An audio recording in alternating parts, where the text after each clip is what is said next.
بسم اللہ الرحمن الرحیم۔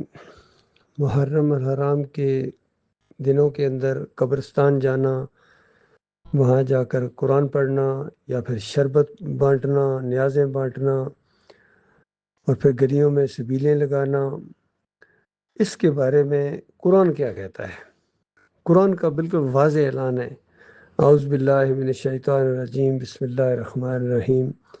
انما حرم علیکم المیتۃ والدم ولحم الخنزیر وما اہل بہ لغیر اللہ۔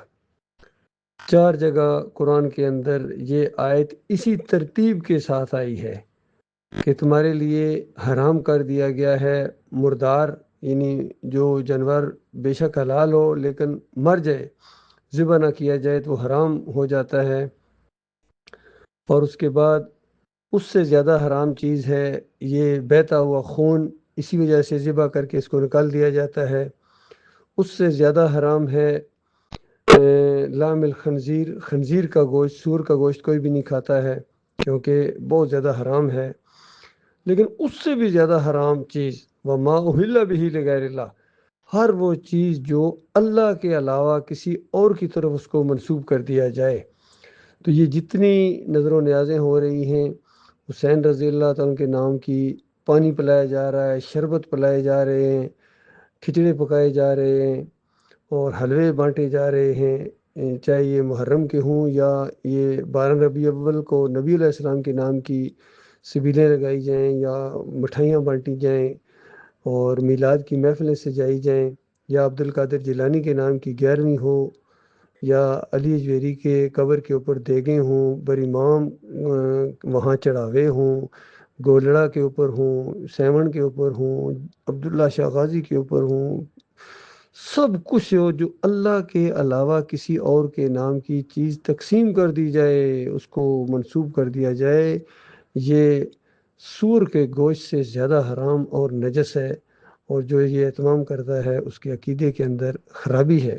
دوسری جگہ مالک فرماتا ہے وَمَا يُؤْمِنُ أَكْثَرُهُم بِاللَّهِ إِلَّا وَهُم مُشْرِكُونَ، کہ اکثریت اس طرح ایمان لاتی ہے کہ ساتھ ساتھ شرک بھی کرتے ہیں۔ کہیں پکاروں کا شرک ہے، کوئی یا علی مدد پکار رہا ہے، کوئی یا رسول مدد پکار رہا ہے، کوئی یا غوث مدد پکار رہا ہے، یا حسین یا عباس کے علم لگائے ہوئے ہیں، گھروں کے اوپر اتنے بڑے بڑے 5 کا پنجہ لگایا ہوا ہے، جس طرح یہ سکھوں کے بھی ہوتے ہیں، دوسروں کے بھی ہوتے ہیں 5۔ پہلی مشرک قوم جو گزری ہے نوح علیہ السلام کی، ان کی بھی 5، حالانکہ وہ نیک لوگ تھے، ان کو پکارتے تھے۔ سورہ نوح کے اندر ان کے نام آئے ہیں، گویا اعلان کرتے ہیں کہ ان کے 5 ہیں، ایک اللہ نہیں، ان کے 5 اللہ ہیں۔ تو اس طریقے سے مشرکین مکہ کے 360 تھے، اور آج کے ان مسلمانوں کے 360 تو صرف یہاں لاہور سے اور ملتان سے نکل آئیں گے۔ اس طرح یہ اللہ کے ساتھ شریک ٹھہرانے والی قوم ہے، اسی وجہ سے اللہ کے عذاب کے کوڑے اس کے اوپر برس رہے ہیں، نفرتیں ہیں، جنگیں ہیں، پریشانیاں ہیں۔ یہودی ان کو مارتا ہے، چاہے لبنان پر بمباری ہو، چاہے فلسطین اور یہ غزہ کا معاملہ ہو، کشمیر میں چیخو پکار ہو، اور یا اپنے ملک کے اندر یہ اپنے بھی مارتے ہیں۔ تو یہ اللہ کے عذاب کے کوڑے ہیں جو اس امت کے اوپر برس رہے ہیں، اور یہ تو دنیا کا معاملہ ہے۔ مرنے کے ساتھ وہ آگ لگے گی جو بجائے نہ بجھے گی، جو مرتا جا رہا ہے اس میں آگ میں، جو چاہے جتنے مرضی عقیدت کے یہ پھول چڑھائے اور قبروں کے اوپر چادریں ڈالے، ڈالیاں لے کے جائے، بھنڈارے بانٹے، تو یہ بہت ہی زیادہ نادانی کی بات ہے۔ اور میں نے دیکھا کہ یہ جب شربت پلا رہے ہوتے ہیں تو اگر ان کو کہا جائے بھائی میں تو اللہ کے علاوہ کسی اور کے نام کی نظر و نیاز شربت نہیں پیتا ہوں، تو کہتے ہیں آگے سے یہ اللہ کے نام کا ہے، اللہ کے نام کا ہے، اندازہ لگائیے اللہ کے نام کا شرک کر رہے ہیں۔ تو اس انداز سے یہ فراڈیے بھی ہیں، اپنے دین کے اندر مخلص بھی نہیں ہیں اور جھوٹے بھی ہیں۔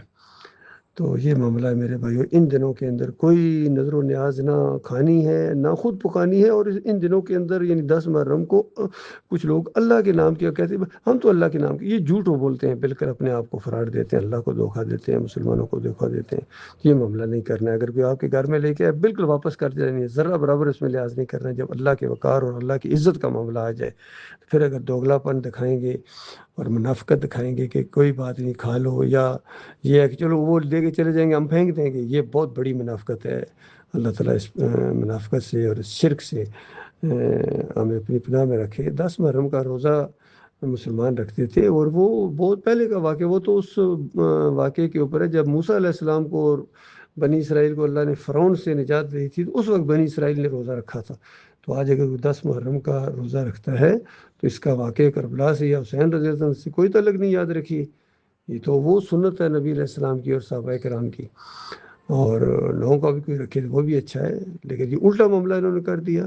بجائے اس کی کہ روزہ رکھیں، یہ دن پورا کھانے پلانے اور اس طرح، اور پھر جھوٹے قصے انہوں نے بیان کیے ہوئے ہیں. وہ پانی بند کر دیا، وہ تپتے ہوئے صحرا تھے، بالکل جھوٹی بات. اللہ تعالیٰ ان کو غور و فکر کرنے کی توفیق عطا فرمائے.